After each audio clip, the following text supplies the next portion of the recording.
Je vous invite à prendre votre Bible avec moi.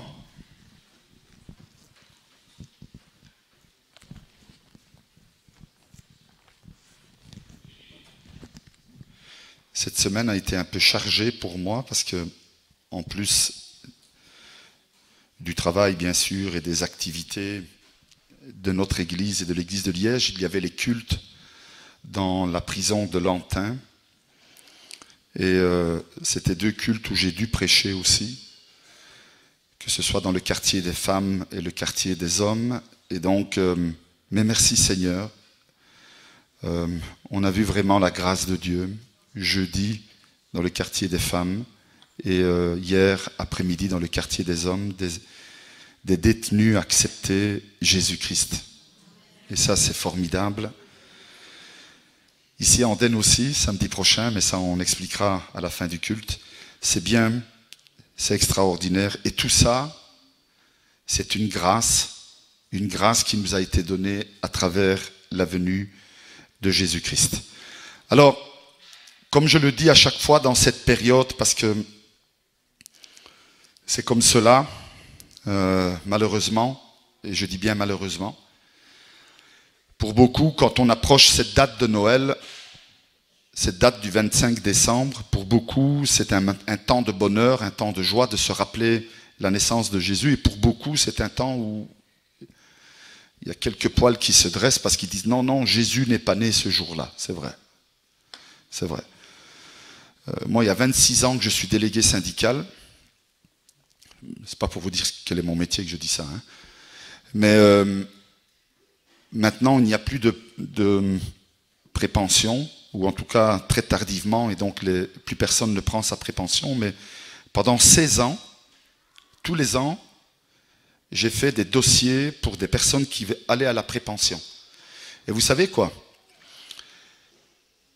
Tous ceux qui travaillaient dans l'entreprise et qui étaient d'origine, qui étaient nés dans les pays du Nord-Afrique, du nord de l'Afrique, donc du Maghreb, le Maroc, l'Algérie et ces pays qui étaient là autour, beaucoup d'entre eux connaissaient l'année de leur naissance, mais pas la date de leur naissance.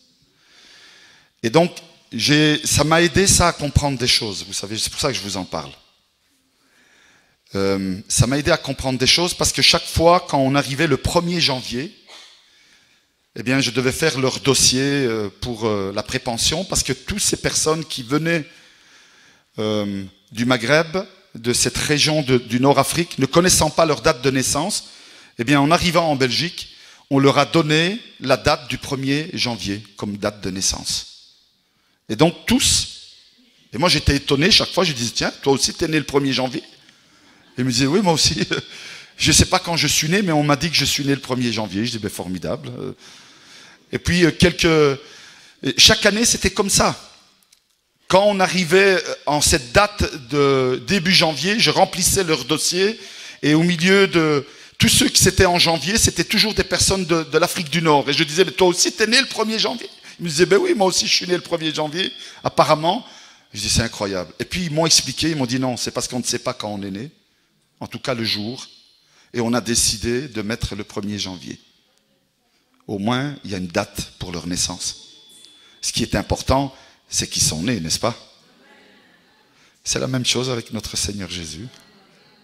On ne sait pas quand il est né, mais tout le monde un jour s'est accordé pour dire on va mettre une date.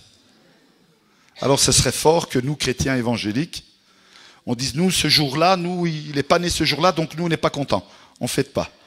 On veut bien fêter toute l'année la naissance de Jésus, mais pas le 25.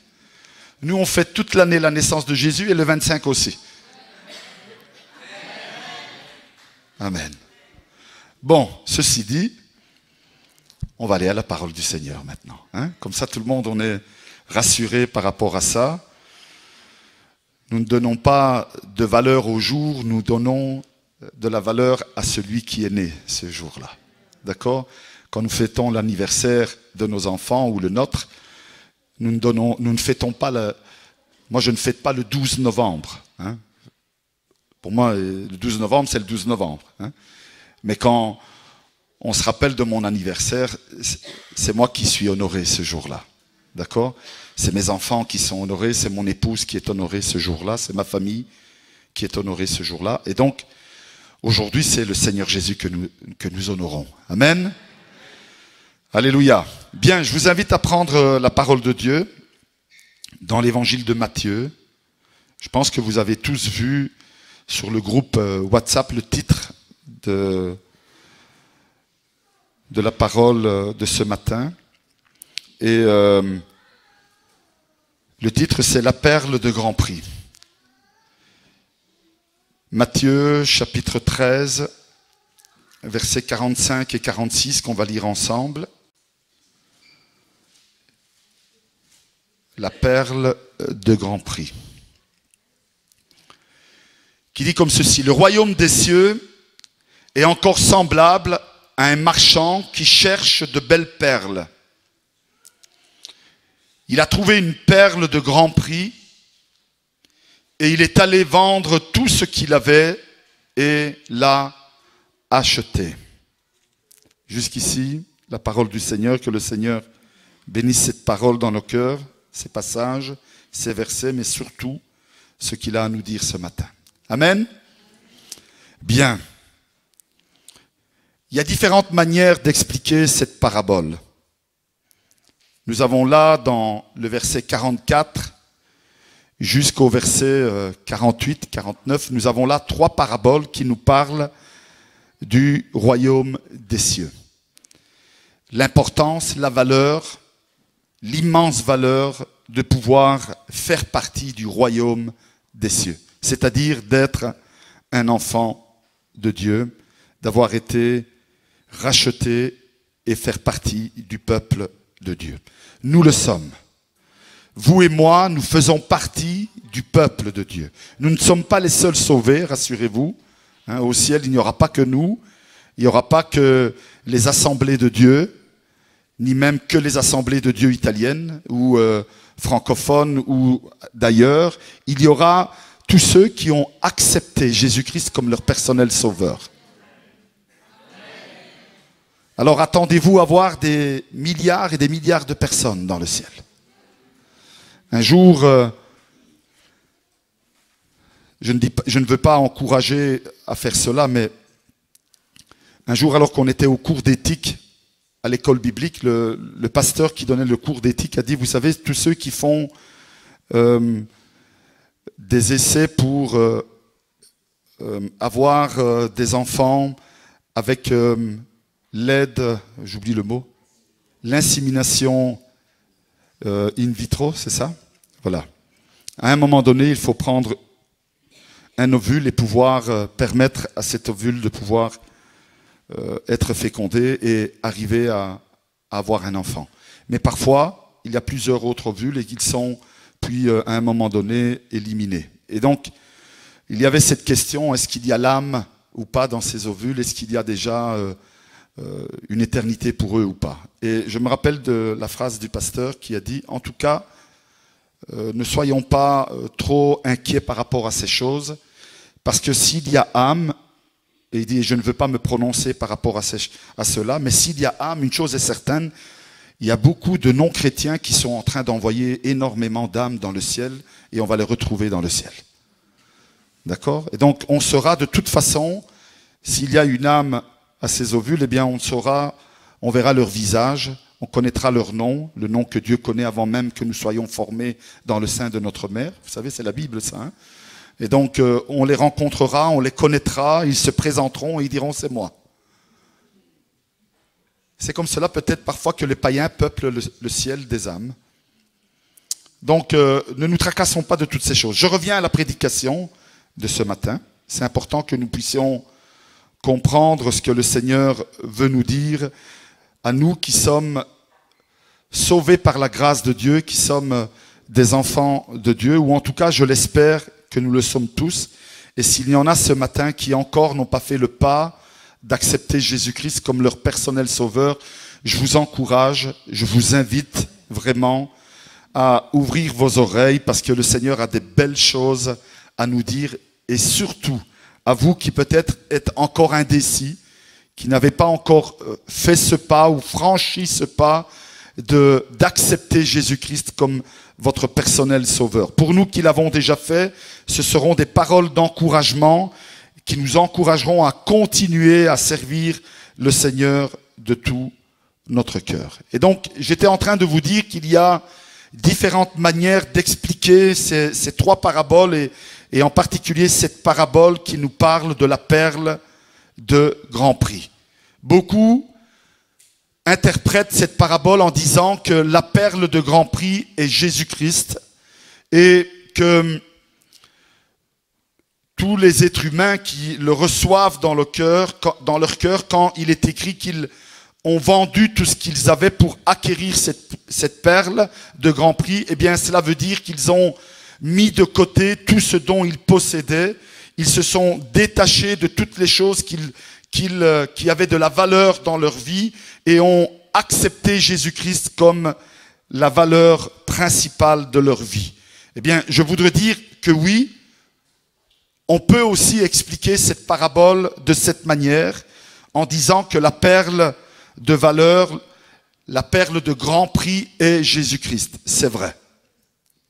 Mais cette parabole, et en tout cas c'est la conviction que moi j'ai dans mon cœur, et il y a beaucoup de passages qui expriment et qui expliquent ces choses que je veux vous partager ce matin, eh bien, c'est que pour moi, la parole de Dieu ce matin, eh bien, nous fait comprendre que ce marchand qui cherche, eh bien, c'est Dieu. En tout temps, la parole de Dieu nous dit que Dieu cherche à sauver le monde, cherche une âme pour en faire son enfant, cherche une personne pour la sortir des griffes de l'enfer, de l'ennemi de nos âmes, et lui donner la vie éternelle. Je comprends dans cette parabole que la perle de grand prix, eh bien c'est nous, c'est vous et moi. Et pourquoi nous sommes cette perle de grand prix? Parce que tout simplement, le prix qui a été payé, l'immense prix qui a été payé afin que nous soyons rachetés, c'est Jésus-Christ. La Bible nous dit que Jésus est venu sur cette terre et il est mort à la croix pour chacun d'entre nous. Dieu, dans son immense amour, dans son immense grâce, a voulu et a désiré que chacun de nous soyons sauvés. C'est pour cela qu'il a donné son Fils unique, Jésus-Christ. Rien d'autre ne pouvait nous racheter. Rien d'autre pouvait faire de nous des enfants de Dieu. Ni même notre volonté à abandonner le péché. Il a été dit ici sur cette tribune que si vous essayez de changer par vous-même, vous n'y arriverez jamais. Vous pouvez essayer par tous les moyens d'abandonner le péché, de résister au péché, de vivre une vie sanctifiée. Vous pouvez faire tous les efforts, mais s'il n'y a pas la grâce, s'il n'y a pas le prix qui a été payé et qui est Jésus-Christ, tous nos efforts ne servent à rien. Parce que sinon, ça voudrait dire que par les œuvres, nous pouvons être sauvés. Mais ce n'est pas la parole de Dieu. Personne ne peut se sauver soi-même. Et personne ne peut se sanctifier par soi-même. Personne ne peut marcher selon la volonté de Dieu par soi-même. Si nous le pouvons, c'est parce que Christ a payé le prix. Et c'est lui le prix qui nous a été donné pour être rachetés. Et nous, frères et sœurs, nous sommes ces perles si précieuses. Dans le livre d'Ésaïe, Dieu parle à Ésaïe et va dire ces paroles. Il va dire, tu as du prix à mes yeux. Tu as de la valeur à mes yeux. Et parce que tu as de la valeur et du prix à mes yeux, tu es honoré. Vous savez, les belles perles, on les met en valeur. On ne les cache pas. On ne les laisse pas, sauf si on a peur de nous les faire voler. Mais c'est bête d'acheter un beau collier et le mettre dans un coffre-fort et dire j'ai des beaux colliers. Hein. Mais ça ne sert à rien, ils sont dans un coffre-fort. Il n'y a personne qui les voit, même pas votre banquier, pour vous dire. Il n'y a que vous qui, de temps en temps, allez ouvrir la porte, vous regardez, vous dites « Ah, c'est beau ». Puis vous refermez la porte et ça est là. Mais la perle de grand prix, elle est là pour être honorée, montrée. Et Dieu parle de vous et de moi, pas de lui. Il dit parce que tu as du prix à mes yeux. Tu es honoré. Dieu nous honore, frères et sœurs. Dieu nous honore non pas parce que nous sommes capables d'être des enfants de Dieu, non pas parce que nous sommes des personnes saintes et marchons dans la sanctification, mais Dieu nous honore à travers son Fils Jésus-Christ, qui a payé le prix à la croix. Alors oui, je me rattache à cette première explication de la parabole. Oui, nous sommes une perle de grand prix parce que Christ est la perle de grand prix. Et parce qu'il est la perle de grand prix et qu'il nous a rachetés, nous aussi, nous sommes cette perle de grand prix qui avons beaucoup de valeur aux yeux de l'Éternel. Tu as du prix, de la valeur à mes yeux et je t'honore. Dieu ce matin nous honore. Dieu nous honore au point d'avoir envoyé son Fils unique Jésus-Christ à la croix. C'est une grâce que nous ne devons pas négliger.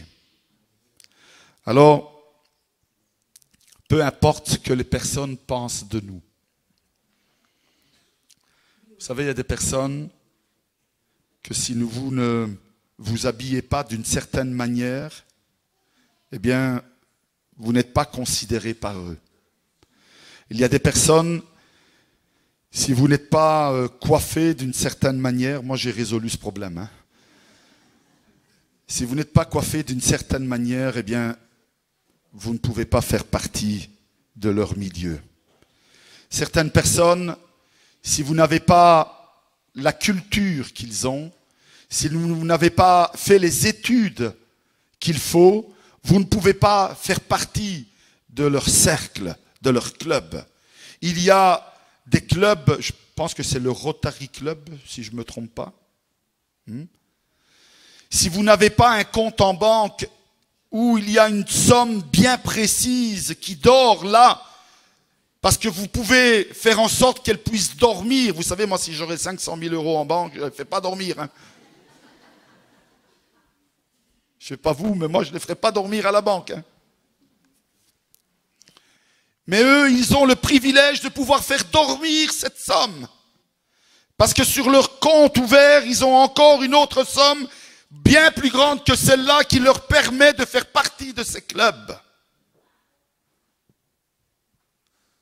Et si nous n'avons pas cette culture, cette connaissance, ces diplômes, cet argent, ces vêtements, et toutes ces choses qui accompagnent cette valeur qu'ils ont donnée aux hommes, eh bien nous ne pouvons pas avoir de la valeur à leurs yeux. Mais ce n'est pas comme ça avec le Seigneur. Et laisse-moi te dire, mon frère, ma sœur, peut-être que tu n'es pas pris ou estimé à ta juste valeur par ton époux ou ton épouse, par tes parents ou par tes enfants, peut-être même par ton employeur, peut-être même par tes employés. Tu n'es peut-être pas considéré à sa juste valeur dans ton église. Pardonnez-moi, mais parfois cela arrive. Par ton pasteur, ou par tes membres, ou par les enfants que tu as à l'école du dimanche, ou dans le travail que tu accomplis chaque jour dans ta maison, pour le bien que tu fais et l'amour que tu démontres. Peut-être que tu n'es pas estimé, apprécié pour toutes ces choses. Mais sache qu'aux yeux de l'Éternel, tu es une perle de grand prix. Tu as de la valeur aux yeux de Dieu. Et ta valeur ne dépend pas de ce que les autres disent de toi. Ta valeur ne dépend pas de ce que les autres pensent de toi. Ta valeur ne dépend pas de ce que les autres sont prêts à faire pour toi ou pas. Ta valeur dépend de ce que Dieu a déjà fait pour toi. Il a donné son Fils unique à la croix. Ta valeur, ma valeur est en Jésus-Christ. Est-ce que je peux entendre un amen? Je vous ai dit que nous sommes des êtres précieux, merveilleux, de grand prix aux yeux de l'Éternel. Je ne sais pas si vous arrivez parfois à imaginer cela. Aujourd'hui, les scientifiques découvrent, jour après jour, découvrent des choses nouvelles dans le cosmos. La dernière qu'ils disent, c'est que le Big Bang est quelque chose qui n'a pas de sens. De plus en plus de scientifiques disent le Big Bang n'a pas de sens. Parce que le cosmos est un univers en continuelle évolution. C'est le plan de Dieu. Nous aussi, nous sommes en continuelle évolution. N'est-ce pas? Nous sommes nés un jour.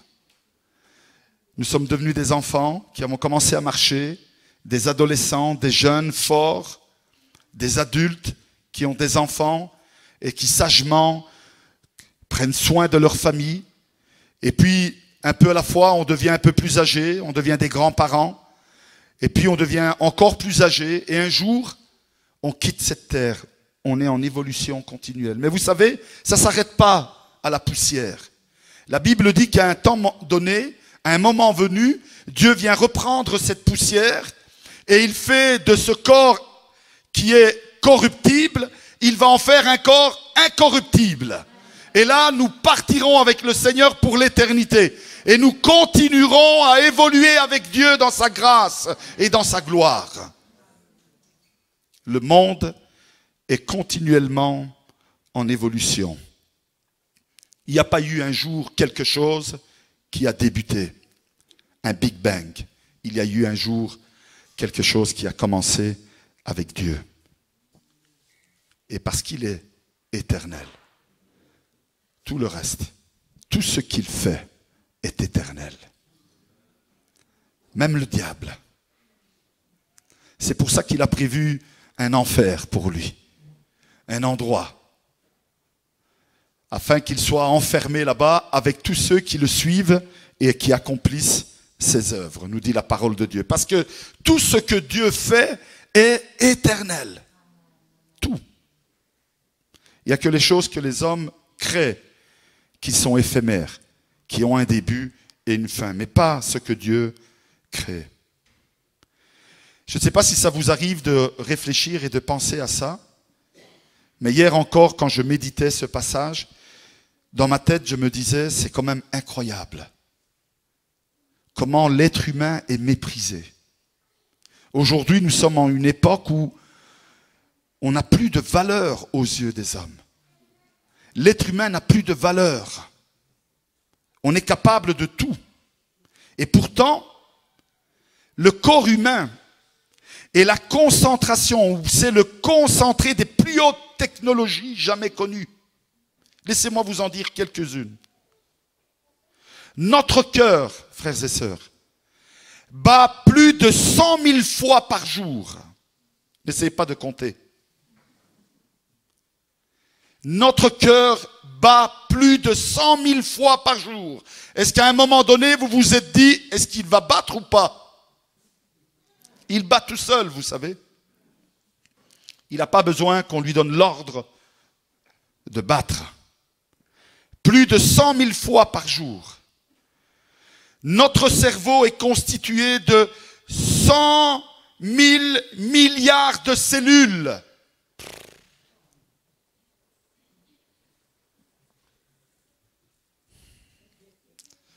c'est clair que quand il y en a qui commencent à déconner, il y a des choses qui se passent. Hein? Mais écoutez encore. Si l'on prendrait toutes les veines qu'il y a dans notre corps, toutes les veines, petites, grandes, fines, grosses, toutes les veines, et nous les metterions une à la suite de l'autre. Écoutez bien cela, c'est des scientifiques qui disent cela. Hein? Eh bien, on pourrait faire 10 fois le tour de la Terre. C'est possible, ça? Ça, c'est ce qu'il y a dans ton corps. Oui, oui. C'est ce qu'il y a dans ton corps. Tout ça concentré, vous comprenez? Moi, à mon avis, c'est 11 fois le tour de la Terre. Hein? Certains, c'est peut-être 8 fois, je ne sais pas, mais voilà. Enfin, je ne pense pas que c'est dû au poids. Je crois qu'on a tous les mêmes veines dans notre corps. D'accord? Donc, une chose... Il y a des choses que je ne dois pas dire, hein, mais bon. Écoutez bien ça, puis je vais m'arrêter. Hein. Parce que je ne suis pas là pour faire un cours sur notre corps. Mais écoutez bien ceci. Notre nerf optique, vous savez, c'est ce qui nous permet de voir. Écoutez bien cela. Hein. Notre nerf optique qui relie l'œil au cerveau est un canal de 2 mm, pas plus que cela, 2 mm. Et il contient plus d'1 million de fibres. 1 million de fibres dans ce canal de 2 mm. C'est ce qui nous permet de bien voir.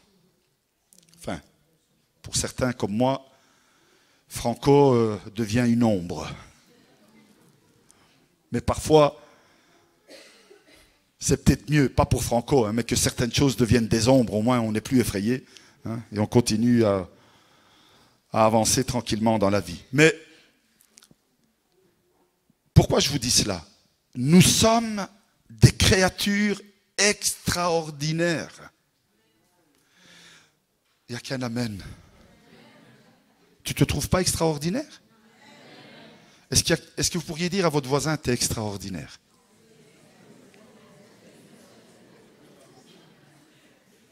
Non? Vous l'avez dit à tout le monde? Vous l'avez dit à vos voisins qui sont extraordinaires? On va faire une autre chose maintenant. Vous allez dire à votre voisin que c'est... Écoutez bien, écoutez bien, écoutez bien. Oh là, oh là, oh là, oh là, oh là, oh là. Oh là, oh là, oh là, oh là. Écoutez bien, vous allez dire à votre voisin que c'est un être merveilleux. Ça, c'est un peu plus dur, mais faites-le, faites-le.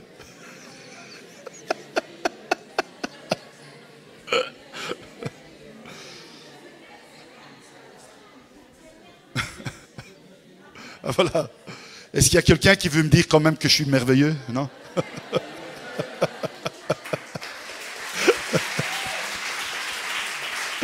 Non, parce que je me sentais un peu tout seul ici. Je voyais que vous disiez tous entre vous, vous êtes merveilleux. Il y en a qui ont même rajouté, tu es belle et tout. Attention, hein. Faut pas exagérer. Nous sommes des êtres merveilleux. Peu importe ce que le monde pense de nous. Le monde pense qu'on est fou, qu'on a perdu la tête, qu'on a perdu le sens ou le vrai sens de la vie. Non, non, nous avons trouvé le vrai sens de la vie. Amen.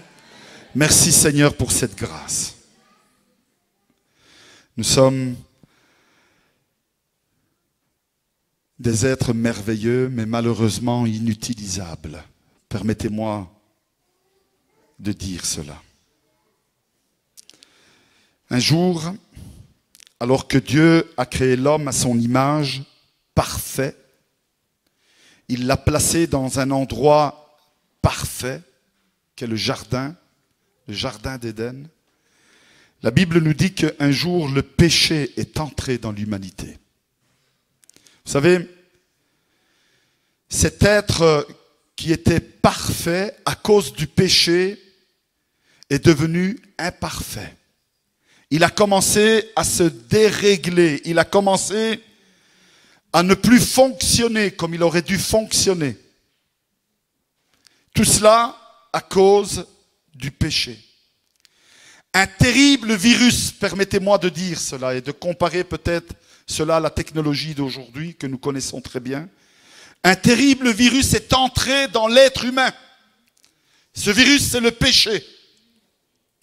Vous savez, quand on ne prend pas garde et on ne fait pas ce qu'il faut dans nos ordinateurs, il y a de terribles virus qui entrent à l'intérieur et qui, peu à peu, le rendent infonctionnel ou très difficile à fonctionner. Il va perdre de ses capacités un peu à la fois, au point où un jour, il va complètement ne plus fonctionner. C'est cela qui est arrivé à l'être humain. C'est exactement ce qui s'est passé pour l'être humain. Et cela, comme je l'ai dit, c'est le péché. Ce terrible virus, non seulement il est entré dans notre vie, mais écoutez bien ceci, il est transmissible. Vous savez que dans votre ordinateur, vous pouvez envoyer un email avec quelque chose dedans que vous avez. Mike me regarde, il me dit « Oh, c'est bon, hein, ça c'est mon métier, c'est pas le tien. » Mais si vous voulez des questions un peu plus approfondies, allez trouver Mike ou Rebecca, ils vont vous aider à la fin de la réunion. Peut-être pour vous aider avec tous les virus que vous avez dans votre ordinateur.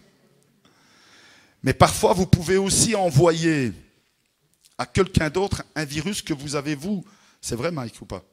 Si vous avez un virus dans votre ordinateur, vous pouvez l'envoyer à quelqu'un d'autre simplement en lui envoyant un email. C'est la réalité. Eh bien, nous aussi, nous pouvons transmettre à ceux qui sont autour de nous ce virus qui est le péché. Nous pouvons le transmettre aussi à nos enfants, ce virus qui est le péché. Et donc, à cause de cela, nous vivons aujourd'hui dans un monde qui est infesté par ce virus. Toutes les personnes aujourd'hui qu'il y a autour de nous, comme nous-mêmes, nous sommes infestés, touchés par ce virus qui est le péché. Il faut que nous prenions conscience de cela. Si nous arrivons à prendre conscience de cela, alors nous pouvons dire « il faut que je fasse quelque chose ». Avant qu'il ne soit trop tard, il faut que je fasse quelque chose. Je ne peux pas continuer à rester dans cet état-là. Je ne peux pas rester, moi qui suis un être merveilleux, vous l'avez dit à votre voisin et vous l'avez entendu par votre voisin. Vous qui avez, nous qui avons un prix extraordinaire aux yeux de Dieu, nous ne pouvons pas rester dans cette condition. Nous devons faire notre part à nous. Et notre part à nous, c'est d'aller vers celui qui peut changer cela.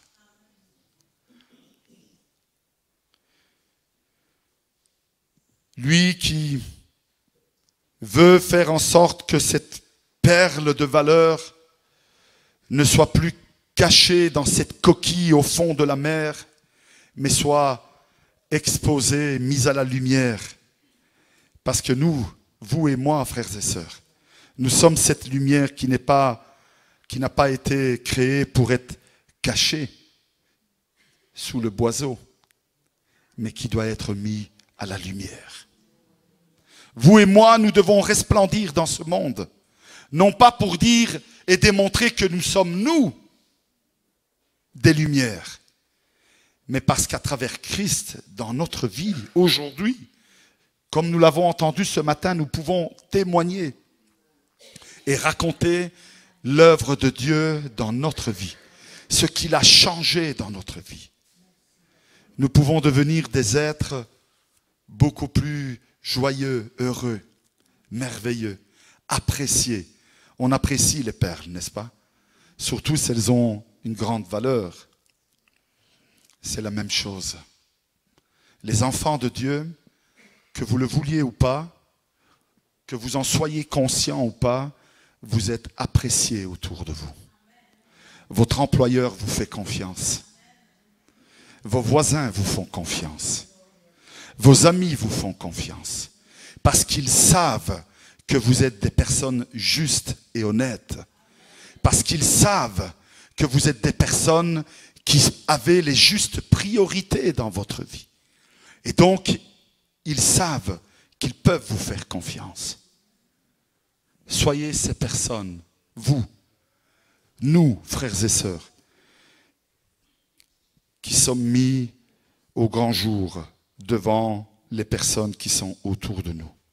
Alors, si nous comprenons cela, si nous comprenons que nous sommes des êtres merveilleux, des perles de grand prix, alors nous devons laisser agir le Seigneur dans notre vie et faire en sorte que nous puissions redevenir ce que Dieu a désiré depuis le début de la création, redevenir cette valeur inestimable de la perle que nous sommes. La Bible nous dit qu'il n'a pas hésité pour cela à se faire homme. Lui, l'Éternel, lui le Dieu infiniment grand, infiniment puissant, infiniment saint. La Bible nous dit qu'il s'est fait homme, il n'a pas hésité, il est venu sur cette terre pour permettre que vous et moi, nous puissions devenir ses enfants. L'apôtre Paul dit ces paroles.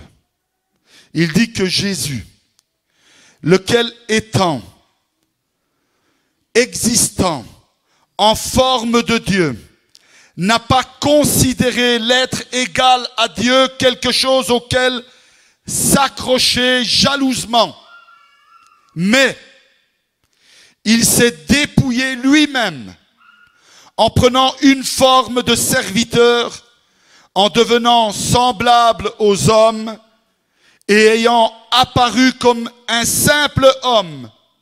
Il s'est dépouillé lui-même, se rendant obéissant jusqu'à la mort de la croix. C'est ça Noël. C'est Dieu qui se fait homme et qui vient au milieu des hommes. Il vient prendre sa place dans ce monde, dans cette société qu'il a rejetée, qu'il a méprisée, qui lui a désobéi, qui est infestée par ce virus qu'est le péché. Il est venu dans ce monde, pour toi et pour moi, pour nous qui sommes ces perles de grand prix, pour nous donner cette valeur inestimable, ou nous redonner cette valeur inestimable. Vous savez, quand la perle est dans le coquillage et au fond de la mer, elle n'a pas de valeur. Elle n'a pas de sens. Même les poissons ne s'y intéressent pas. Personne ne s'intéresse à cette perle.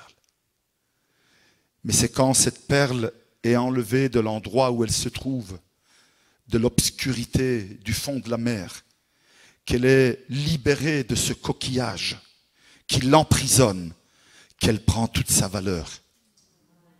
Vous et moi, nous sommes ces perles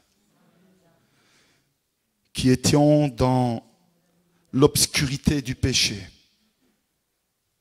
qui étions enfermés, liés par le monde des ténèbres. Mais Dieu, en envoyant son Fils unique Jésus-Christ, nous a donné cette valeur inestimable et a fait de nous ces perles de grand prix. Ne méprisons pas notre frère, ne méprisons pas notre sœur, car ils sont des perles de valeur de grand prix comme nous-mêmes. Ne méprisons pas ceux qui sont dans le monde, parce qu'ils sont ces valeurs, ils sont ces perles de valeur aux yeux de Dieu. Et Dieu veut les sauver, Dieu veut leur rendre la valeur qu'ils ont à ses yeux. Et nous qui avons compris, nous qui avons reçu cela, nous qui vivons dans cette grâce, partageons cela avec les personnes autour de nous. Rappelons-leur la valeur qu'ils ont aux yeux de Dieu, le prix que Dieu a payé pour que nous soyons, vous et moi, sauvés, enlevés de cette prison qu'était le péché, de ces ténèbres dans lesquelles nous vivions, pour être mis aux yeux du monde et être l'exemple pour ceux qui sont autour de nous.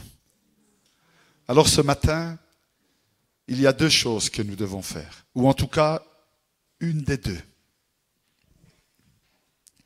Si nous estimons et si nous réalisons que nous avons été rachetés, que nous sommes sauvés, que nous sommes cette perle de grand prix, ce matin, nous devons louer et glorifier le nom de l'Éternel. Amen. Est-ce que nous sommes prêts à louer Dieu? Est-ce que nous sommes prêts à dire gloire à Dieu? Merci Seigneur, que ton nom soit loué, que ton nom soit glorifié. Est-ce que nous voulons le dire? Je voudrais vous entendre le dire. Merci Seigneur. Gloire à ton nom Seigneur. Alléluia.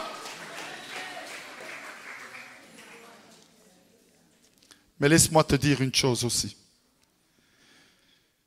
Si au fond de ton cœur ce matin tu te dis, j'ai pas encore réalisé cela. Ce matin c'est le temps. C'est le moment de dire, Seigneur, je veux être libéré de ce coquillage et de ces profondeurs de la mer. Je veux être libéré de ce qui me lie, de mes péchés et de ce qui me maintient dans l'obscurité du péché. Je veux devenir cette perle qui brille, qui scintille et qui démontre ta grandeur et ta puissance et la valeur que j'ai à tes yeux. Je veux devenir cette perle de grand prix. Je veux être un enfant de Dieu ce matin. On va incliner nos têtes quelques instants. Je voudrais appeler les musiciens ce matin.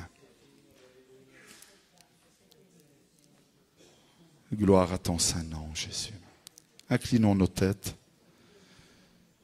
quelques instants encore ce matin.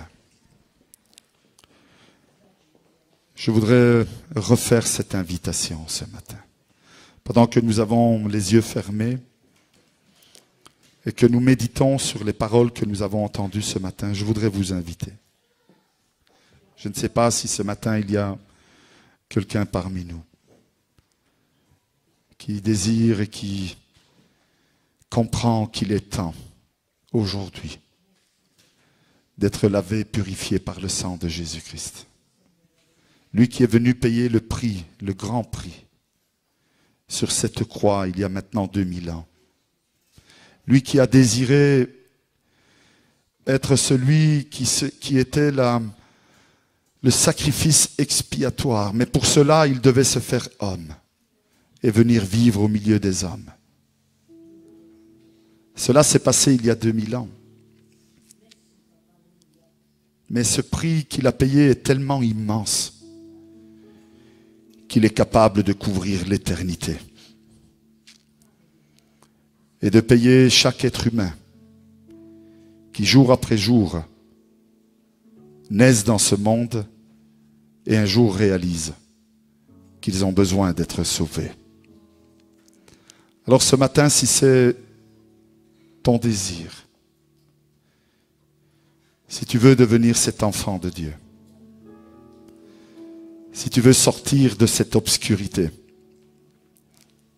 si tu désires de nouveau briller comme cette perle de grand prix, alors je voudrais simplement t'inviter ce matin.